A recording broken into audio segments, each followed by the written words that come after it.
അടുത്ത തല്ലുക നാടകം ആരംഭിക്കുന്നു. മാപ്രാണിക്കര മാതൃകാ പോലീസ് സ്റ്റേഷനിലെ പോലീസുകാരും പ്രതികളും ചേർന്ന് അവതരിപ്പിക്കുന്ന ഏറ്റവും പുതിയ നാടകം. തൊണ്ടി കണ്ടാൽ അറിയാമണ്ണ സ്റ്റേഷനിലെ കേസ്. അയ്യോ അയ്യോ അയ്യോ.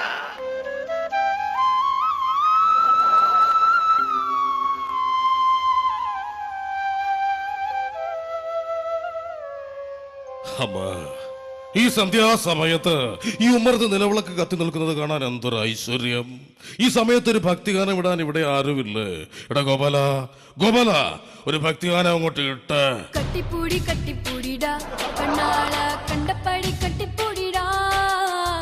നിർത്തറ പച്ചക്കറി പോന്ന്.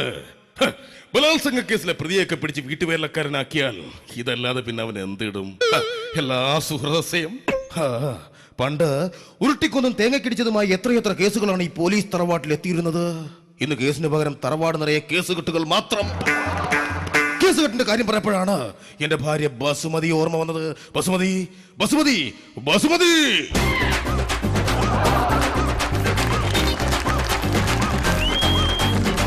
ബസുമതിയെങ്കിൽ പിന്നെന്തിനാ മനുഷ്യനെ ഈ ജീപ്പ് മേടിച്ച് മിറ്റത്തിട്ടിരിക്കുന്നതാ? എനിക്ക് ഓട്ടിച്ച് രസിക്കാൻ.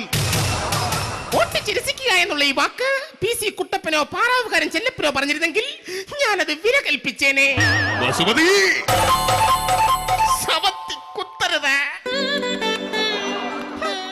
ഒരു കോൺസ്റ്റബിൾ ആയിരുന്ന നിങ്ങൾ എന്റെ അച്ഛന്റെ നക്ഷത്രങ്ങൾ അടിച്ചു മാറ്റി തോളിലൊട്ടിച്ചല്ലേ SI ആയത്? വസുമതി, നീ എന്ത് പറയടി?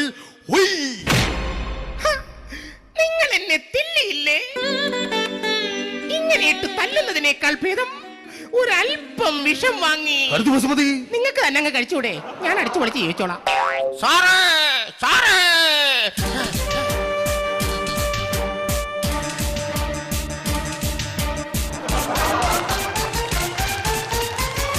എന്താടാ, എന്തു പറ്റി? ആ പാലത്തിന്റെ അടിയിൽ കുറെ ആൾക്കാർ ചീട്ട് കളിക്കുന്നു. എത്ര മണിക്കാണ് അമ്മ തുടങ്ങിയത്? പറയടാ, പറയാൻ. രാവിലെ 7 മണിക്ക് തുടങ്ങിയ കളിയാ. എന്നിട്ട് വൈകിട്ട് 5 മണിക്കാണോടാ വന്ന് പറയുന്നത്? എന്റെ കയ്യിലെ കാശ് തീർന്ന ഇപ്പോഴാ.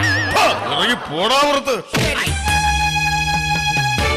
ആട്ടെ, ഇന്നലെ നിങ്ങൾ പിടിച്ച സ്പിരിറ്റ് ലോറി വിട്ടയച്ചു എന്ന് പറയുന്നത് സത്യമാണോ? അതേടി നേരാ. ആ ലോറി ഡ്രൈവറോട് ഞാൻ ചോദിച്ചപ്പോ അവൻ പറഞ്ഞു അതിലെ കന്നാസ് നിറയെ സ്പിരിറ്റ് ആണെന്ന്. അതുകൊണ്ട് ഞാൻ വിട്ടയച്ചു. അതല്ലാതെ വല്ല പച്ചവെള്ളവും ആയിരുന്നെങ്കിൽ അവന്റെ ഊപ്പാട് ഞാൻ വരുത്തിയാണ്.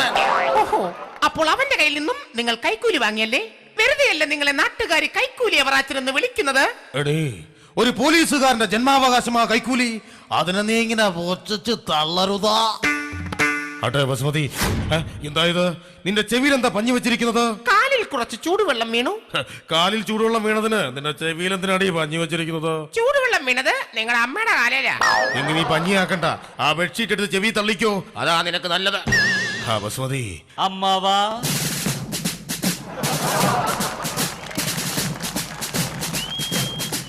അല്ല, ഇതാരാ വന്നേക്കുന്നത്?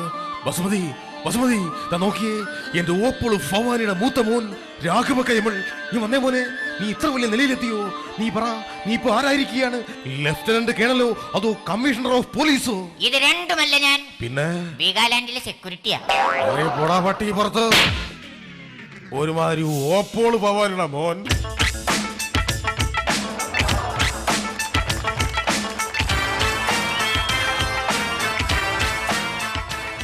മോളെ, ഇന്നലെ ഡ്യൂട്ടിക്ക് പോയ നീ ഇത്രയും നേരം എവിടെ പോയിരിക്കുകയായിരുന്നു? അച്ഛാ, ഒട്ടും പ്രതീക്ഷിക്കാതെ ഇന്നലത്തെ നൈറ്റ് ഡ്യൂട്ടി രാത്രിയിലായിരുന്നു. മോളെ, പരോള് കിട്ടിയ പ്രതിയെ പോലെ ആഴ്ചയിൽ വന്ന് ഒപ്പിടാനുള്ളതല്ല ഈ തറവാട്. പിന്നെ നിന്റെ വിവാഹത്തെ കുറിച്ച് ഞങ്ങൾക്ക് ഒരുപാട് സങ്കല്പങ്ങളുണ്ട്. എന്ത് സങ്കല്പങ്ങൾ? മോളെ, ഈ മുറ്റത്തൊരു പന്തൽ, അതിൽ നിറയെ കുറ്റവാളികളും പോലീസുകാരും, അതിന്റെ ഒത്ത മധ്യതായി ഇടികൊണ്ട് പഴുത്തു നിൽക്കുന്ന നിന്റെ വരൻ. വന്നവർക്കെല്ലാം വയറു നിറച്ച് ഗോതമ്പുണ്ട. അവസാനം എല്ലാം നടത്തിയ സന്തോഷത്തിന് വേണ്ടി നിന്റെ വരന്റെ നെഞ്ചത്തേക്ക് ഞാൻ ഒരൊറ്റ വെടി. എന്തിനാ അച്ഛാ വരന്റെ നെഞ്ചത്ത് വെടിവെക്കുന്നത്? സന്തോഷത്തിനാണെങ്കിൽ ആകാശത്തേക്ക് വെടിവെച്ചാ പോരെ? മോളെ, അച്ഛൻ കേരള പോലീസാ. വരന്റെ നെഞ്ചത്തേക്ക് വെടിവെച്ചാലേ അത് ആകാശത്തിലെത്തും. ഞാൻ ഈ നിൽക്കുന്ന കൈക്കൂലി അവറാച്ചന്റെ മകളാണെങ്കിൽ എന്റെ എബ്രഹാം ചേട്ടൻ മാത്രമേ കെട്ടൂ. അത് നടക്കില്ല.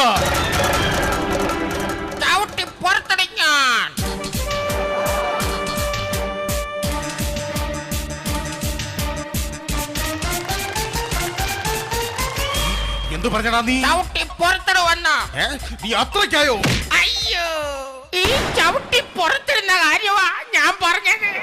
നീ പോടാ പട്ടി. ശരി.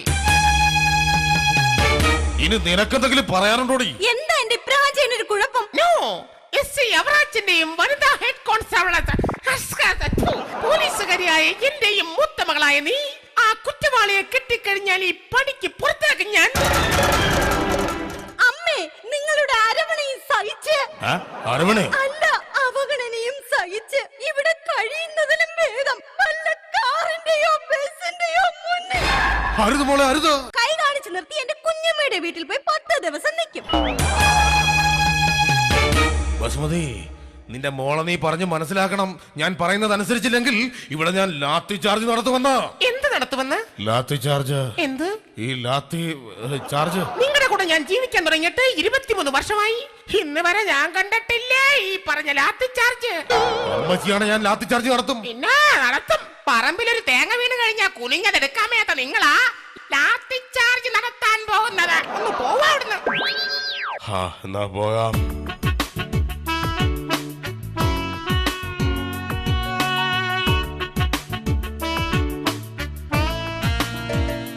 ലോക്ക് പൊഴിഞ്ഞു, വിലങ്ങുകൾ തൂങ്ങി, ഇടിവണ്ടിയുടെ വാതിലുകൾ തുറന്ന് ഇനി എപ്പോഴാണാവോ എന്റെ എബ്രഹാം ചേട്ടൻ സമൻസുമായി എത്തുന്നത്? പാലാമണി. ഹായ് എബ്രഹാം ചേട്ടൻ.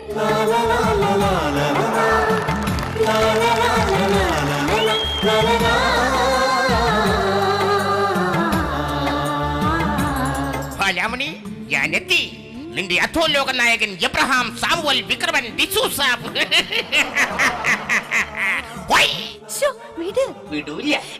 പലാമണി, ഞാൻ നിനക്കൊരു ചുടി ചുംബനം തരട്ടെ? അയ്യോ വേണ്ട വേണ്ട, അതൊക്കെ കല്യാണം കഴിഞ്ഞിട്ട് മതി. അന്ന് നിന്റെ ഭർത്താവ് അതൊക്കെ സമ്മതിക്കുവോ എന്തോ? എബ്രോണ്ണ, അണ്ണൻ അറിഞ്ഞോ, ഞാനും ഐ ജി സുഗുണനുമായിട്ടുള്ള വിവാഹം എന്റെ വീട്ടുകാർ ഉറപ്പിച്ചിരിക്കുക.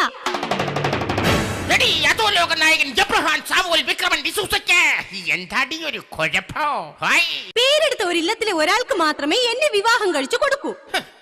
ഞാനും പേരെടുത്ത ഒരു ഇല്ലത്തിലെയാണ്. പക്ഷേ എന്റെ ഇല്ലം കരിഞ്ഞുപോയി വാലാമണി, കരിഞ്ഞുപോയി. അയ്യോ, അതേതില്ലം? അത് പിന്നെ നീ കേട്ടിട്ടില്ലേ? എലിയപ്പേടി ചില്ലം ചുട്ടുവന്ന്. ആ ചുട്ട ഇല്ലം എന്റേതായിരുന്നടി, എന്റേത് മാത്രം. ചേട്ടാ, ചേട്ടന്റെ അമ്മയെ വിളിച്ചോണ്ട് വന്ന് എന്നെ പെണ്ണ് ചോദിച്ചൂടെ? എന്താ നീ പറഞ്ഞേ? അമ്മ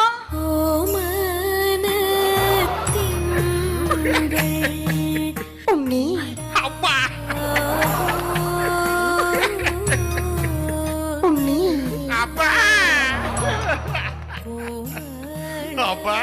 അയ്യോ എന്തു പറ്റി ചേട്ടന്റെ അമ്മയ്ക്ക്? ഒരു തോർത്തും എടുത്തുകൊണ്ട് എന്റെ അമ്മ കടവത്ത് കുളിക്കാൻ പോയതാണ്. എന്നിട്ട് ആ കള്ളക്കളവി അവന്റെ കൂടെ ഒളിച്ചോടി അതുവഴി അങ്ങ് പോയി. അതൊക്കെ പോട്ടെ, ഒരു ചെറുപ്പക്കാരന്റെ മൃഗണ്ട കൽക്കലങ്ങൾ. മർഡോണ, നീ മർഡോണ? മറഡോണായോ? ഞാനോ? അല്ല, നീ മറന്നോടാ. എന്ത്? നമ്മുടെ ആ പഴയ ആരാടാ നീ? ഞാൻ അധോലോക നായകൻ Abraham Samuel Vikraman D'Souza. Abraham Samuel D'Souza എന്ന് പറഞ്ഞ ഇത്ര വലിയ കോമഡിയാണ്. എന്നെ നിങ്ങൾ മറന്നുവല്ലേ?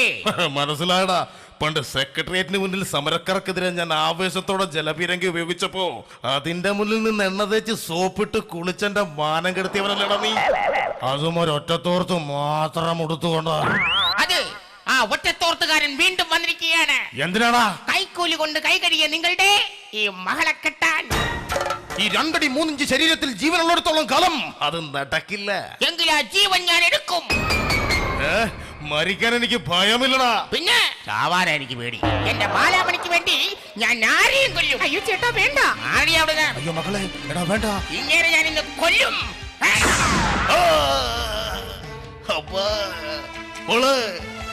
മക്കളെ ഇങ്ങടുത്തു വാ. നീ ഇവള് പൊന്നു പോലെ നോക്കണം. നിങ്ങൾക്ക് സ്ത്രീധനമായി തരാൻ ഈ കൈക്കൂലി അവറാച്ചന്റെ കയ്യിൽ ഈ തൊപ്പി മാത്രമേ ഉള്ളൂ. എന്നോടുള്ള വൈരാഗ്യമെല്ലാം മറന്ന് നിങ്ങൾ ഒരുമിച്ച് ജീവിക്കുന്നത് ആ പരലോകത്തിരുന്നു കൊണ്ട് എനിക്ക് കാണണം. ഈ തൊപ്പ് കൊണ്ട് ആനന്ദോയ്യല്ല. എന്നാലും ഇങ്ങനെ ഈ തൊപ്പി എന്റെ കൈ തന്നിട്ട് അയ്യോ കൊള്ളാമല്ലോ. ഞാൻ നോക്കിക്കേ, നിന്റെ അപ്പന് സമ്പാദ്യമില്ലെന്നല്ലേ നീ പറഞ്ഞത്? ആ തൊപ്പിക്കകത്ത് 750 രൂപ. എത്ര രൂപയാ? 750. വൃത്തികെട്ടവനെ കള്ളത്തരം പറയുന്നു. നല്ലോണം എന്നെ നോക്കണോ. തേങ്ങാക്കള്ള സുദേവൻ 1500 രൂപ കൈക്കൂലി കൃത്യമായിട്ട് ഞാൻ ആ തൊപ്പിക്കകത്ത് വെച്ചിട്ടുണ്ട്. അയ്യോ, എന്റെ അച്ഛൻ വീണ്ടും മരിച്ചേ. ഇതാ പറയുന്നത് കുറുക്കൻ ചത്താലും കണ്ണ് കോഴിക്കൂട്ടിൽ തന്നെ.